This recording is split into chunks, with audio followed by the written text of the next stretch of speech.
Ladies and gentlemen, welcome to the Spodcast. I'm Joe, and with us today we have Charl, Alys, and the new guest, Lizzie. Tonight we're going to be first introducing Lizzie and giving us her favourites, and then we're going to be doing a discussion. Japanese anime and Western animation and their influences on each other, because we think there's quite a lot to talk about. So, yes. So if everybody wants to say hi. Hello. Hello. I don't feel like saying hello. Okay, say goodbye then. Bye bye. Anyway, so yes, shall we get cracking? Mm-hmm. Awesome. Okay, Lizzie, do you want to start giving us your sort of favourites? Okay. My favourite thing. Hello, anyway. Yes. Speak up, dear. Okay, I'll talk louder. I'm sorry, I'm quiet.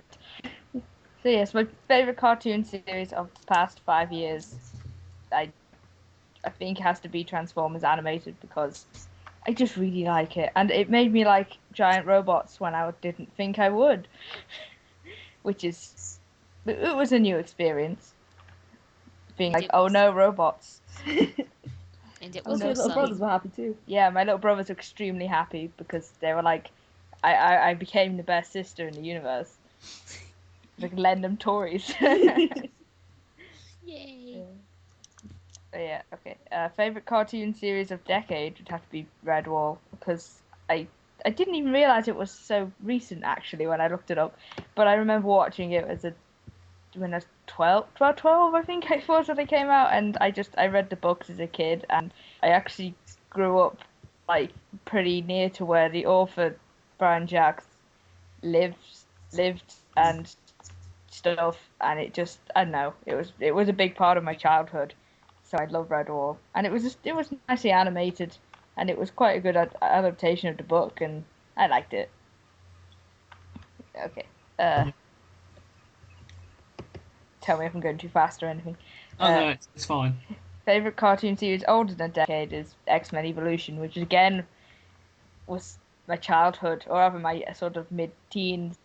When I was about 15, I saw the like X-Men film, and then immediately it was like, I require more of this. I require all of the X-Men. And then they were still showing Evo, and I watched all of it. I love it. I love it so much. I love the fact that they're teenagers and stuff. And I don't know, X-Men is my favorite, especially Evo. Okay.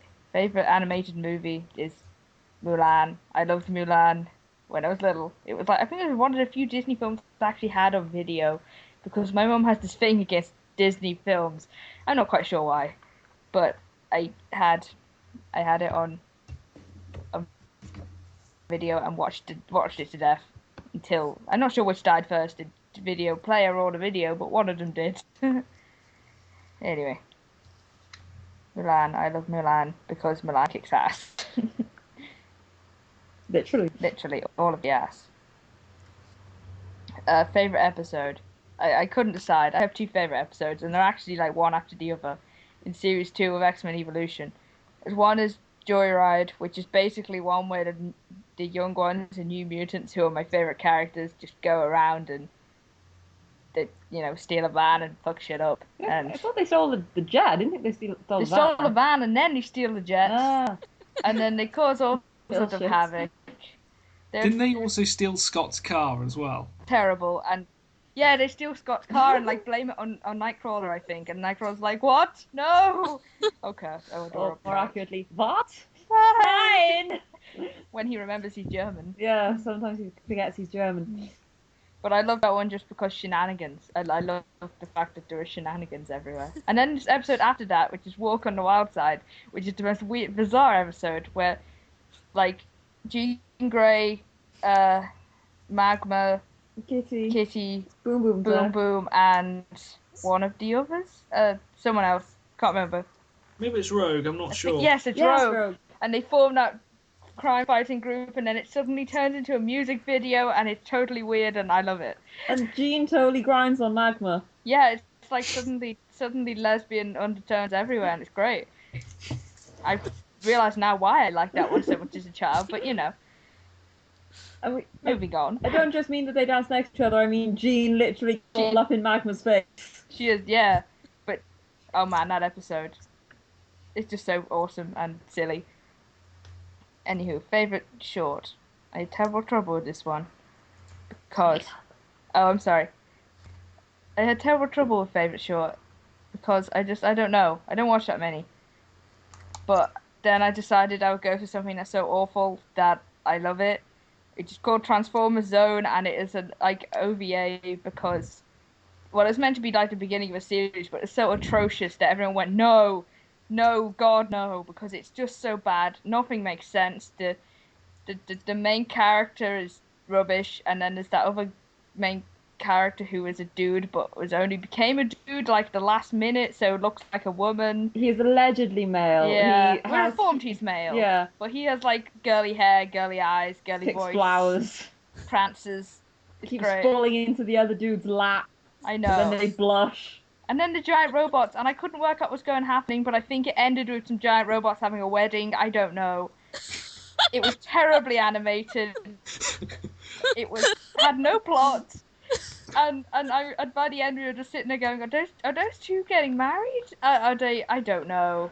I was more thinking, I have a feeling you were thinking, have we just dropped acid here? But anyway, yes. Yeah, it was a bit like a bad trip. Actually, it was a bit like a really funny trip. Except the colours weren't bright enough. Yeah, no, not enough It colours. was so cheap, it's the best. Yeah, some bits I swear they just didn't animate. It was just a picture. But yeah. Anyway, I cheated on the Mewling Kitten Award for series that needs more love because, to be entirely honest, most of the things I like I think need more love, especially Redwall, because not many people now have even remembered that it was a thing, and I'm just like, but Redwall, my childhood. Oh, yeah, they should show it more often. It's better than some kids' cartoons now. Yeah. Okay. The Cosmic Retcon Award. I wish this Cosmic Retcon could exist because Sonic Underground is the worst thing I've ever seen in my life. That's the one with the bands, isn't it? Yes, it is. It is, I think.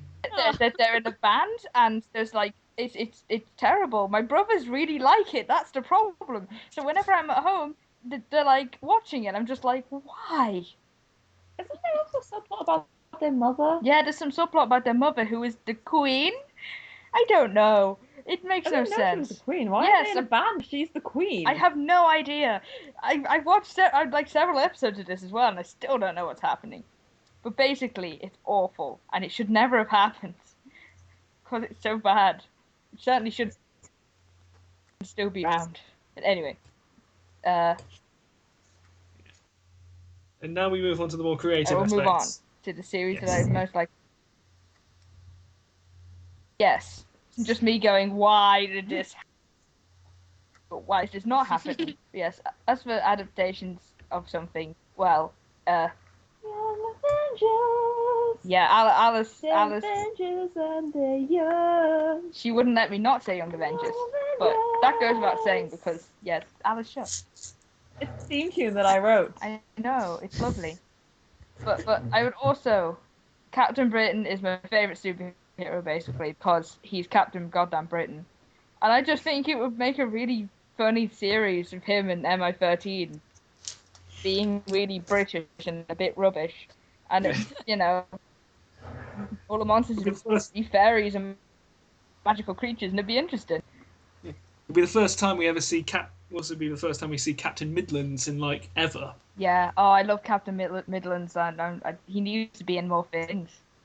Well, to be like retconned into the continuity more.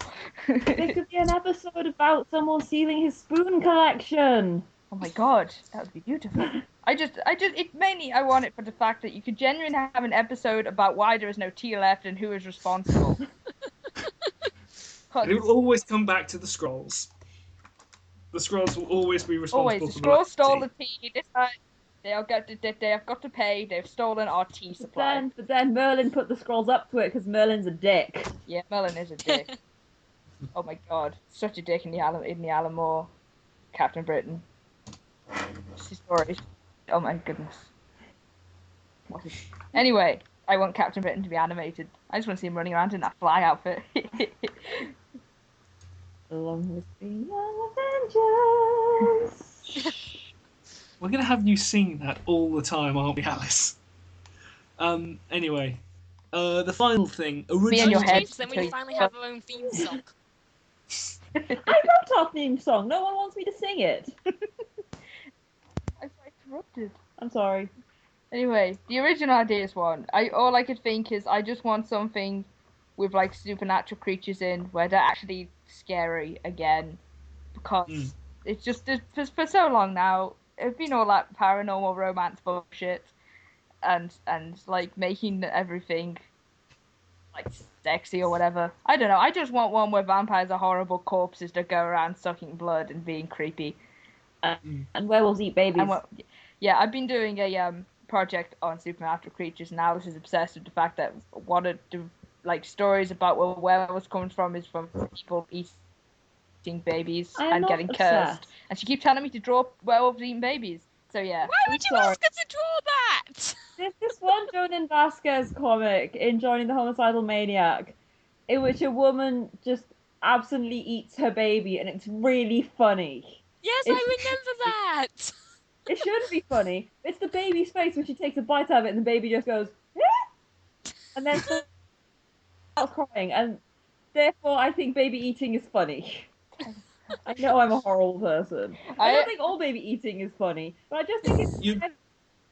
Shush. You object to so much, Alys, and then when it comes to baby eating, you're just like, you're all right. I find it fascinating that, you know, the Greeks thought that werewolves came about because some douchebag ate a baby. Did they ever try and test that theory?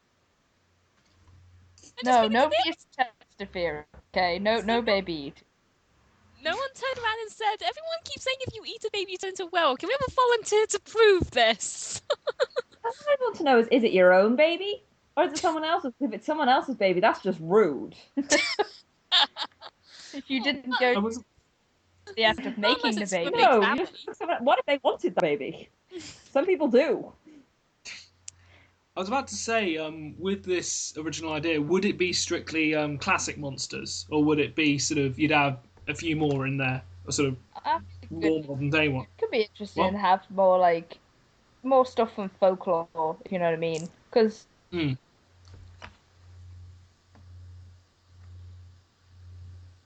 a lot of folklore out there, and there's some really interesting monsters. I mean, what was that weird Welsh one, which was like, I can't remember. There was this one which lives in your garden and it has like a bunch of legs.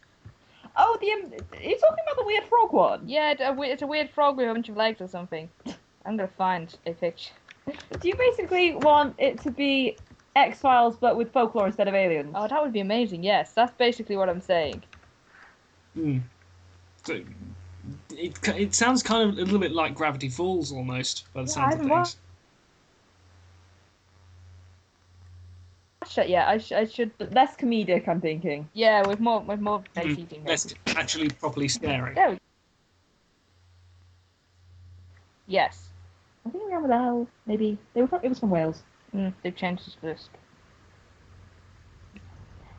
So, yeah, that's your favourites then, by the sounds of things? Yes, that's... Okay. That's right. Me done. So, yeah. Well, thank you very much for that. Shall we move on to the main topic of anime, cartoons, and the influence on each other? Really, I was kind of enjoying. No, we shouldn't. No, let's go back to the baby eating. Oh no! Oh, what have I done? Because I'm just thinking. Found the name of... I'm just thinking, what if you're pregnant with your own child? You'd have to go to the trouble of trying to get it out of your body just to put it back in your body again. That seems kind of. That's what rabbits do. That's them. why rabbits eat their young, because they figure, oh, that's why, like, stressed mummy rabbits. If a fox attacks, the mummy rabbit goes, shit, eat the baby, because they figure that the safest place for the baby to be is back inside them, because rabbits don't realise that the womb is not connected to the stomach. Wow, that is the mother of all PND. Rabbits not sensitive. Anyway, yes. The Spodcast does not endorse baby eating. If you feel the need to baby eat now, you should probably consult your physician. We are certain that there are other more practical ways of becoming a werewolf. Yeah, like apparently there's one way where you like swim across this lake in Greece. That might be the easiest way. How the hell Greece the does that country, turn not you like into coastal Greece. I How don't know. the Ask hell? Plato. I can come up with a better reason than that. There's some weird stories about werewolves. Anyway, sorry. Apparently they're not all played by Taylor Lautner. Anyway, should we press on to our main subject? Oh, Before we I suppose. if we must. Yes. Yeah. Anyway, anime and cartoons and their sort of influences on each other. Now, I know quite a lot of you have done research on it, so who wants to go first? Should we start with like an overview thing? Because I know a lot of particular anime fans. I've met a couple. I'll be polite and call them young anime fans instead of the less kind term the internet has for them. It begins with W and rhymes with Eaboo.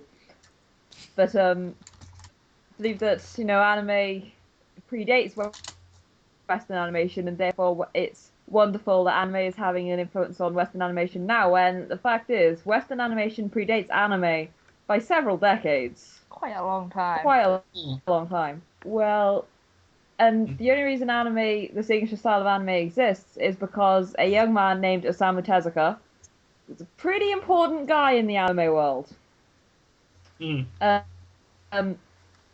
He was fascinated by Western cartoons that were brought over to post-Second World War Japan by the American soldiers, including Donald Duck and Betty Boop. And he so loved that, especially the Donald Duck style of the big eyes and the small features, that he decided to draw people like that. And he drew Astro Boy, Princess Knight, some of the most influential manga ever. He basically started the genre. Not the genre, the style. But he did start all the genres, including yaoi. Osamu Tezuka drew priest porn. Two dudes. Oh dear God. I've not seen it, but a friend of mine who is an Osamu Tezuka enthusiast has a copy, so I can assure you it does exist. Ah, yeah. sweet. The anime style only started because of Western animation, and they were still separate for many, many years. But now they are. But now as the world becomes more global. Thank you. I couldn't remember the word. I was about to say wide, but the world hasn't grown any wider. But yes, as society is more global now, they are influencing each other in many ways, because Western animation is still as popular as it was, but there's the internet, so there's these kids going, hey, I don't want to just watch what's on TV. I'm gonna watch, I'm gonna watch this foreign stuff dubbed on YouTube or subbed on YouTube. And so the animation companies realize to win in this game, they need to adopt some ideas of their anime counterparts. Not to mention people who've grown up watching anime and now making cartoons. Exactly. I was about to say that actually, because there are quite a few sort of. I think it is, as you say, I think it's more sort of a generational thing when it comes to this sort of stuff.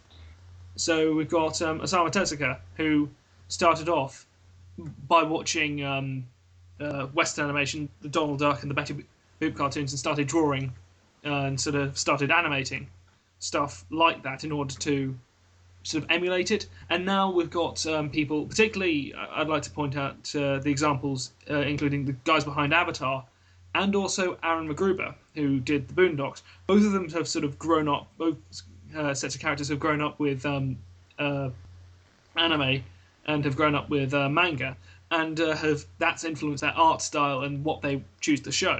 And so,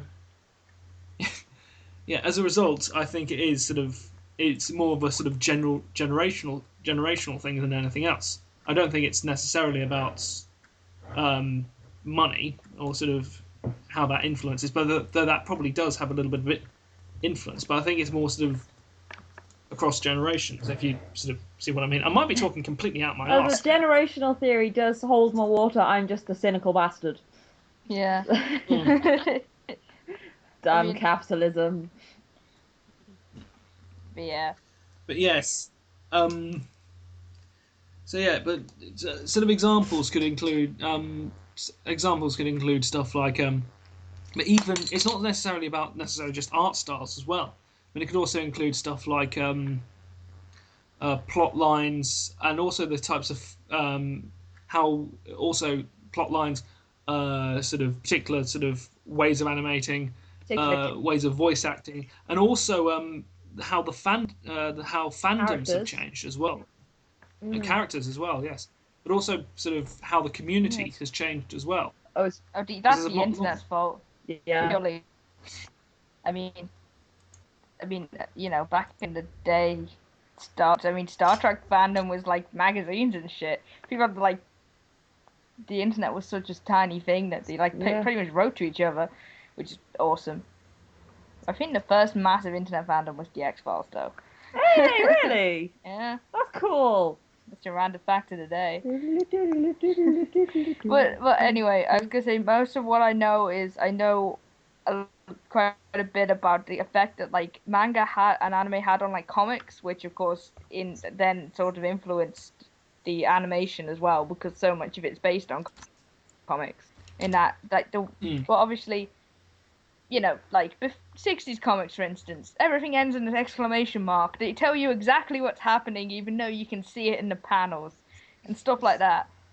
And it's quite straightforward. Even when the plot lines aren't straightforward, the storytelling is very straightforward. Yeah. But like, and then manga is very atmospheric. Yeah, it will have like pages and pages upon of like, a sunset or something. Whereas in a Western comic, it's just like, there's a sunset. Now let's punch things. Whereas flowers are more likely than sunsets. Yeah, you know what I mean. But yeah, and now I mean these days there is more of certainly in the way comics are made, like now especially, the storytelling is more atmospheric than it used to be, and it has more in the way of like character, characters getting their own bits rather than character development. Character development, that's the word that it used to. Not that I've read a whole lot of old comics, but I've read a fair few. But there's also the way Marvel especially have changed the marketing of their graphic novels and comics. They still bring out the, standard comic-size comics. But when they put things into anthologies, especially with the Runaways. The trade series, yes. Yeah, with their manga-size... Trade paperbacks, yeah. Yeah, trade paperbacks. And they've done the same with the X-Men First Class comics, with the Marvel series. It's just most things now, they realise that one of the appeals of manga is that they're so small and portable, and like nicely printed and stuff, which most of the newer graphic novels and stuff are really nice. Now Tokyo Pop has gone bust. Goodbye Tokyo Pop. Everything, most manga is printed really nicely. Yeah. Charl, I think we've left you out a little bit here. So, is there anything else you want to come in with? Oh, I feel so bad in comparison now because I don't really have anything smart to say. But yeah, really, if you're gonna go all the way back, then yes, you can see how they have definitely influenced each other. You can definitely see how we've gotten to today, but I find it amusing that modern day, however, the word you keep hearing all over the internet is how anime influenced Western animation. Anime changed Western animation. No one has anything to say about Western animation changing anything about manga and anime, except in terms of... Okay, someone wants to jump back into the conversation. No, you carry on. I'm sorry. Yes, but I do have a lot to say on that subject. Yes, but the most I ever seem to see of it is when they try to, well, they don't really make it more Western, they just kind of globalize their actual works, so they don't really make it so this is all Japanese world. No, it can be whatever world you want it to be. And sometimes they even take our romance instead of theirs, because if you actually just go to Japan, a guy won't hold his girlfriend's hand, he won't kiss her even if it's a light peck on the cheek. Boys are taught in special classes how to interact around girls because it's so heavily frowned upon just to be with the person you like, and yet all the time in anime and manga you see them happily holding hands, embracing each other, kissing each other, because they like the fact that we are perfectly okay with that, so they can express it in their own story work. It's also the way in Japan, manga and anime is escapism. In the West, there's always that argument of, oh, violent comic books are influencing children to murder each other. Yeah. In Japan, and that argument never comes up because they can see manga and anime as fictional escapism, which is why manga can touch upon issues like homosexuality, transgenderism, Incest, in the case of Koikaze, yes? incest. Yes, they have a literal like, off and on everything switch. Work that is time. taboo No one in real makes life a joke. because No one they makes a know. joke. Yeah.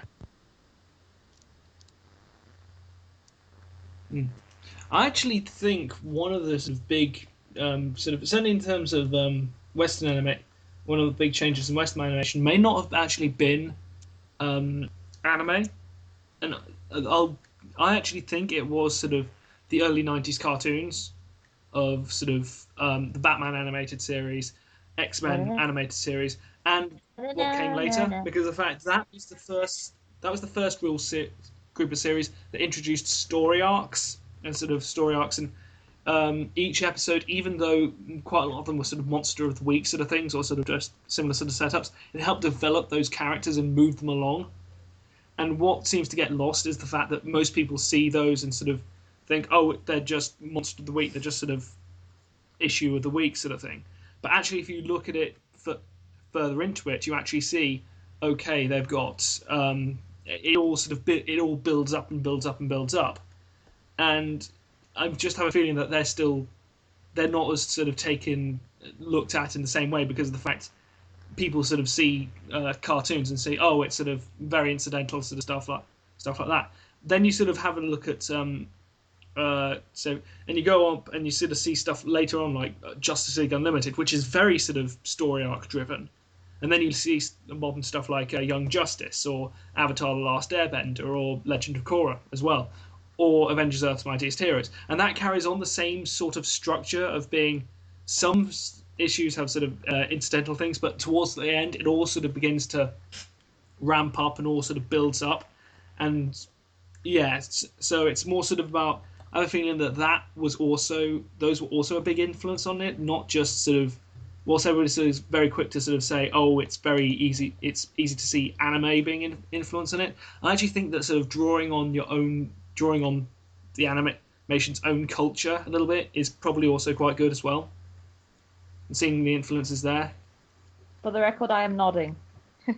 Yeah. Very sage point. You do a lot of This is a nodding. good point. Yes. But I find it interesting to compare the 80s I can see Joe's point, especially like if you compare 80s Transformers, which is unique. It's a special show. Ruby Mines of Burma. Yeah. Well-known Burmese ruby mines. That's like in the first episode. The well-known ruby mines of Burma. And then compare it to the next Western animation stab at it, which was Beast Wars. Which is so much better in so terms much of better. having a story. Yeah, and between then you've got the anime version, Transformers Generation 2, which is so weird because the Japanese turned them into mechs instead of. There was like basically a whole different mecha anime plot that they used Transformers characters for. Which is weird. Animation has done Is the that- same thing. Oh dear, am I being unheard? Am I not here? No, you're we can hear you, but it's just that it suddenly became a lot louder okay. and echoier. Because she set up. It sounded like you had a big booming voice. Yes. Um, Oh, anime anime is weird in the aspect of if it's talking robots, then they see it as childish. But if it's a person piloting a mecha, suddenly it's more mature. They don't like talking robots for some reason. Mm. Mm. Suppose, and one of the things that I suppose has influenced the Western stuff a lot is that anime is considered for all ages. Like there are plenty of animes made for adults, like and older yeah. teenagers. And that- Whereas over here, it was animation is for kids. Always for kids, no matter what the subject matter. Yeah, and it's for kids. these days people are kind of realizing, you don't have to be a child to watch this because not all of it is aimed at children. It's taking a Mm. while, Oh, a but lot of it's Adventure Time definitely and not My Little aimed at Pony. children. Yeah. But then I have that problem with the way West animation is split into two groups. There's the children stuff and what is really the juvenile adult stuff. Which an adult animation, which is if it has a penis joke, then it's for adults. And that can be just as infantile as the children's stuff. I'm sorry, I have a very low opinion of that kind of adult animation. That's That's fine. That's fine. this one. It's one of those things where I sort of look at. I mean, sort of stuff when it comes to. The thing is that when you sort of say it's all ages, Lizzie, one of the things I notice is certainly when it comes to more recent stuff, like if we go back to sort of more superhero stuff, because this is where I've noticed it more often. All the way it's sort of for all ages is the fact that it's got quite a lot of the times it's sort of in jokes, and so there's for example, there'll be an episode out and there'll be sort of a little brief clip of a character from the comics. Say, for example, there's a new Avengers cartoon, and they'll have a brief clip of I don't know, the Mad Thinker or something like that, or they'll have a brief clip of Whirlwind, and all the sort of adults will go, "Oh, I remember that guy. He's going to be important later on," or something like that. And I'm just wondering whether that's the right way to go. I don't know. I sort of meant the fact that they have actual separate viewing slots where stuff is for adults, if you know what I mean. But I don't know about. I'm not quite sure what you mean about the things. I suppose you mean they're going for the nostalgia thing where they're like, "Oh, I remember that guy from my childhood." Yeah, But I don't know.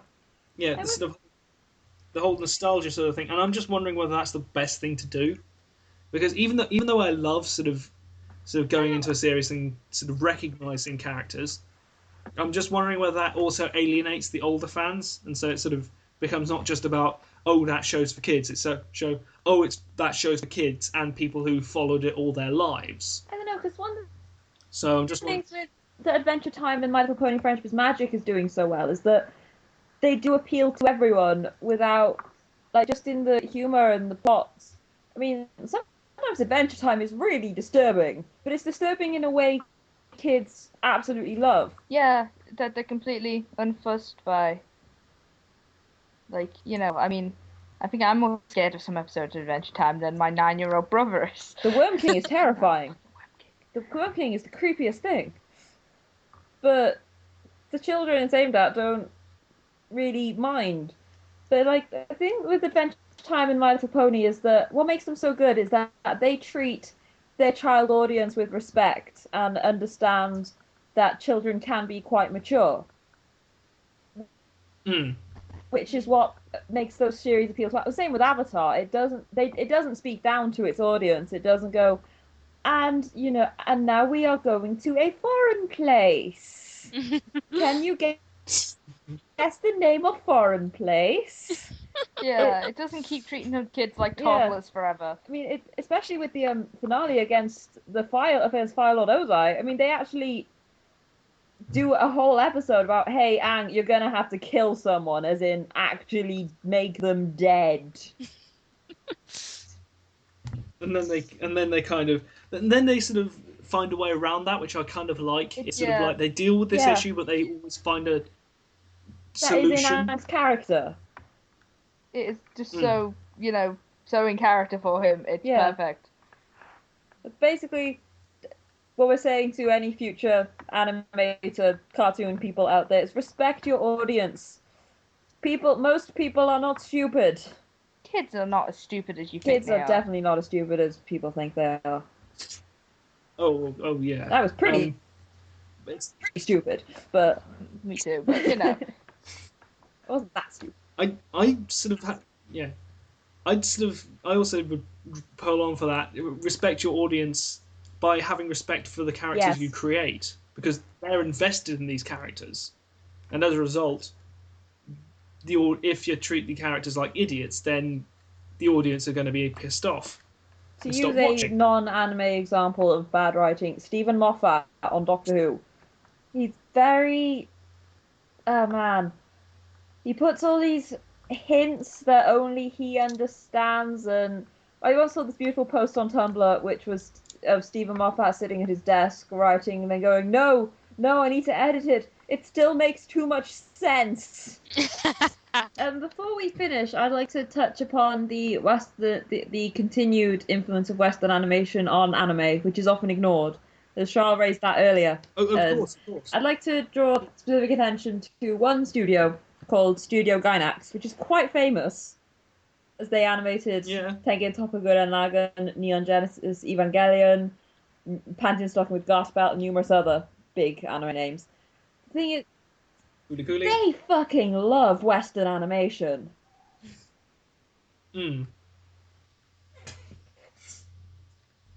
They have dedicated 2 series to how much they love Western animation. There's Mahou Shotengai Abenobashi, aka Magical Shopping Arcade Abenobashi, which actually has which is about these 2 kids who it turns out the shopping arcade they live in is magic, and through this magic they end up hopping through various parallel world versions of their homes, including a space anime version, a magical girl version, various things like that. And there's one which is just Western, like the Hollywood version, which is filled with, so much love for Western B-movies and crap Western cartoons.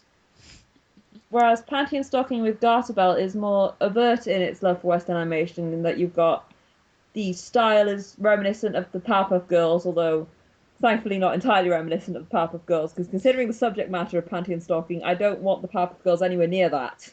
Yeah. Jesus, no. They are too innocent for these sites. I mean, Oh, it you even don't has wanna this see a one web scene of it. animated entirely in South Park style. Yeah. Oh, that's really cool, that one. No, just that bit in Pantheon Stocking when they're doing volleyball. Oh, yeah! I know that. They did that in Fooly Cooly. Oh, there's a South Park bit. But basically, yes. Gainax love Western animation and will, at the drop of a hat, tell you about it. Most studios aren't as obvious in their tributes, but Gainax do what they want and they don't care if you dislike it.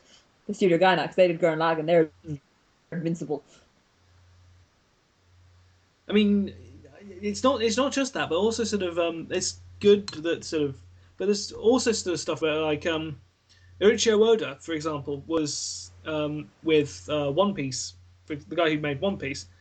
He has got massive love for, obviously, for pirates, but also he's got a bit of a love for sort of stuff like comic books. Like most of the superpowers in there, quite a lot of them are very, very reminiscent to sort of classic comic book characters. Like Luffy's got similar powers to Mr. Fantastic.